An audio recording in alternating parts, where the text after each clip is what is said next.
અમદાવાદ શહેરમાં એક તરફ રથયાત્રાની તૈયારીઓ ચાલી રહી છે, ત્યારે અમદાવાદ કમિશનર સાહેબ શ્રી જીએસ મલિકના જે એજન્સીઓ કહેવાય, Ahmedabad crime branch, Ahmedabad PCB, Ahmedabad zone 2 DCP દ્વારા તમામ અસામાજિક તત્વોને પકડીને જેલના સળિયા પાછળ ધકેલી દેવામાં આવ્યા છે અને અમદાવાદ શહેરમાં ચાલતા તમામ દેશી દારૂના અડ્ડા ઉપર Ahmedabad crime branch, Ahmedabad DCP zone 2 દ્વારા સરસ કામગીરી કરવામાં આવે છે.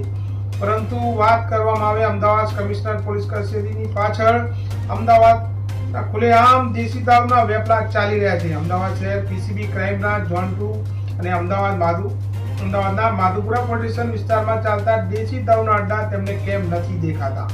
માધુપુર પોલીસ સ્ટેશનની વિસ્તારમાં Ahmedabad crime branch zone 2 DCP કે કમિશનર પીસીબી કે વિસ્તારમાં રેડ કેમ નથી કરતી? માધુપુરા હદ વિસ્તારમાં ચાલતા દેશી દારૂના અડ્ડા પર કેમ મીઠી નજર રાખે છે?